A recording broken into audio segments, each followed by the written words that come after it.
Hey everybody, I've got a vehicle next to me that I've been so excited to show you, but one that I've been a little bit skeptical of, and I've been proven wrong time and time again because it's here in the flesh, the Ineos Grenadier. And I'm next to one of the gentlemen who is on the Ineos team, Greg. Greg, what is your title? Tommy, I'm the Executive Vice President of Americas. Well, I really appreciate the chance to speak with you and have you show us around this really cool project. So talk to me about Ineos.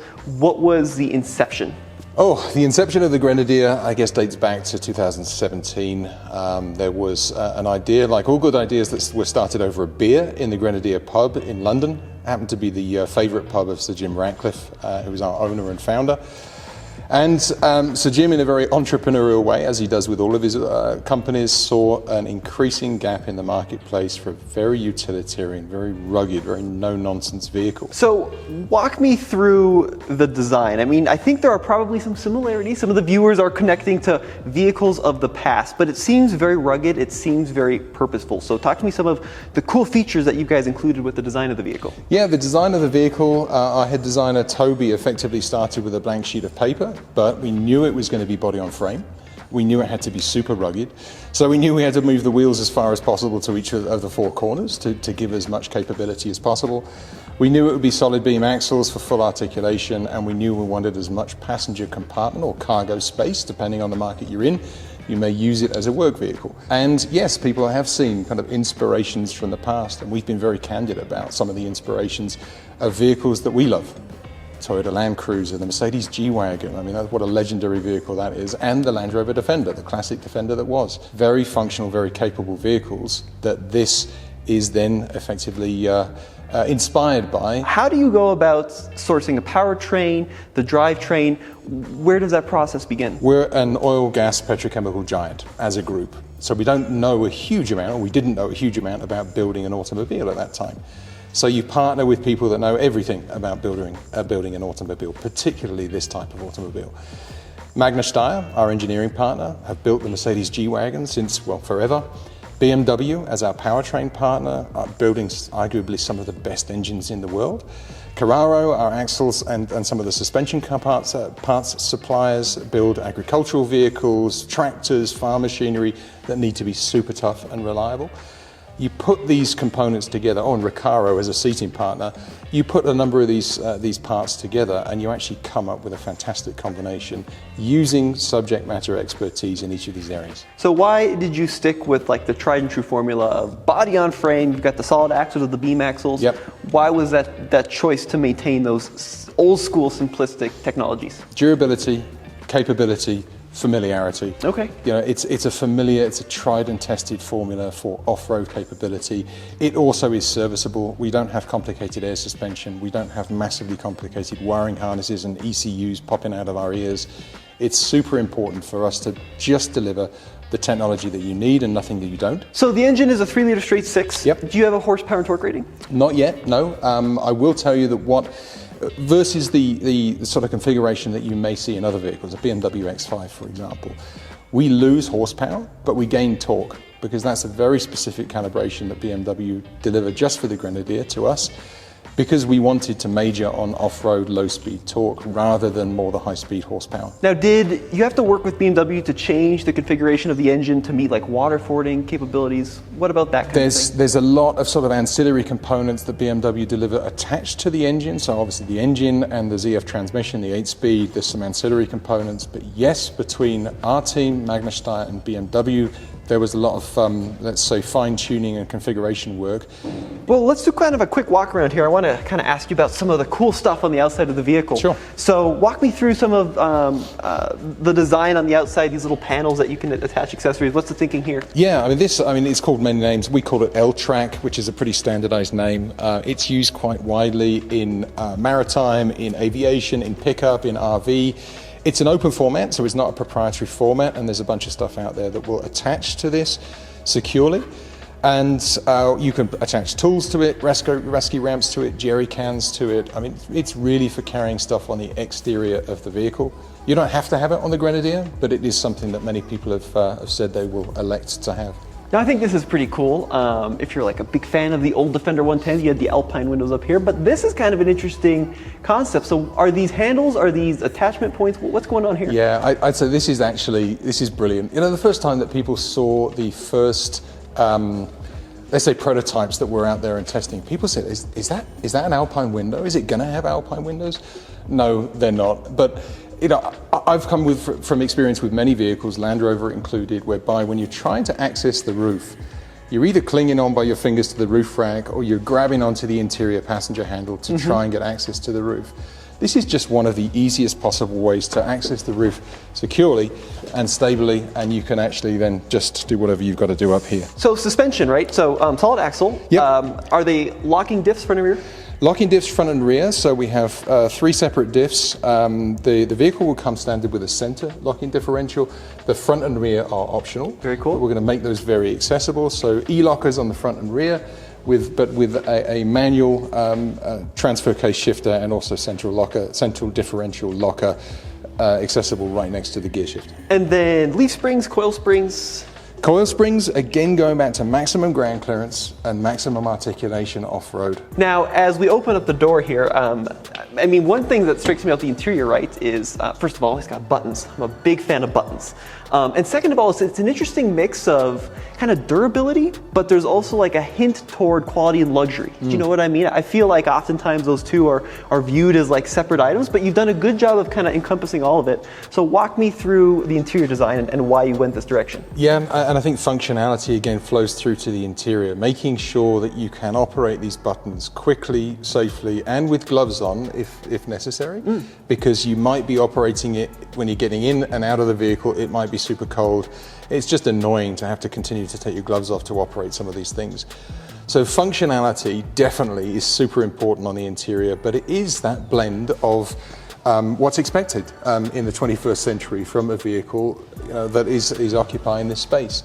So again, coming back to it has to be comfortable. It has to be livable on a day-to-day basis.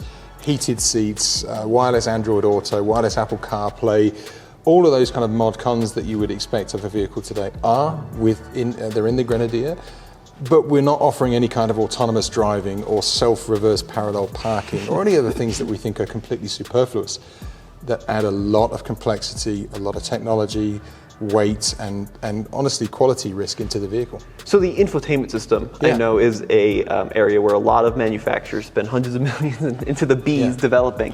Have you developed your own infotainment? Are you using a BMW system? What is the screen technology? Not using a BMW system. It's largely homegrown and very specific to the Grenadier, and that is, of course, we work with partners who are experts in this field as well, because we didn't have a bunch of infotainment experts sitting around in an oil and gas business. Yep. But it is really making sure that we've got something which is very clear. It's showing you all of the off-road information, altitude, position of the front wheels, yaw, for example. All of that information is through the main infotainment screen, plus maps for off-board navigation, plus speed, plus rev counters, and a whole host of other stuff. Very cool. You'll notice that there's not an instrument cluster directly ahead of the driver. We have a very small screen which gives you information about operation of the diffs, wheel slippage, warning lights that you need to understand really quickly, but also making sure that drivers' visibility out through the steering wheel to the front corners and to the road ahead is maximized. So let's make our way to the rear of the vehicle. Do you have numbers on like ground clearance, approach, departure angle? We'll talk about absolute specifics. It's more than 10 inches of ground clearance. It's more than 35 degrees front and rear of departure angle. Obviously that would be impacted if you put a tow hitch on the rear. Yep. Do you have a towing capacity? We have a towing capacity of just over 7,700 pounds. Okay. But as you see the vehicle now, as I mentioned, dimensionally, it's pretty accurate, even though this is a super early prototype. Now, speaking of early prototype, right? So the company, as I understand, is headquartered in the UK. Correct. Is that correct? Where is it going to be assembled? It'll be assembled in a town called Hambach, which is on the French-German border. It's a Mercedes manufacturing facility that we acquired from Mercedes last year, 2021. And it's the facility that built all of the smart cars and was industrialized for the Mercedes EQB and EQ, either A or C, I always forget. Very cool. But it's a facility that turned out to be excess production capacity for the Daimler organization. We acquired it from them. We contract manufacture we continue to manufacture all of the smart vehicles and the front end of the EQB that we present and provide back to Mercedes. And we're building that facility up now to build the Grenadier. And in fact, the first ones have already come off the line in terms of early production. Now, what about timing? So if I'm in London, when can I expect mine? And if I'm in, let's say, Austin, Texas, when can I expect mine? Talk to me about that. Sure. So European, primarily UK, Western European markets, South Africa and Australia, a couple of others these vehicles will be in customers' hands by, I'd say, August to September of this year. Okay. North America will follow later. So we're looking sort of late summer of 2023. Primary reasons for that: firstly, we didn't want to choke our manufacturing facility by doing all markets, all volume, all at once.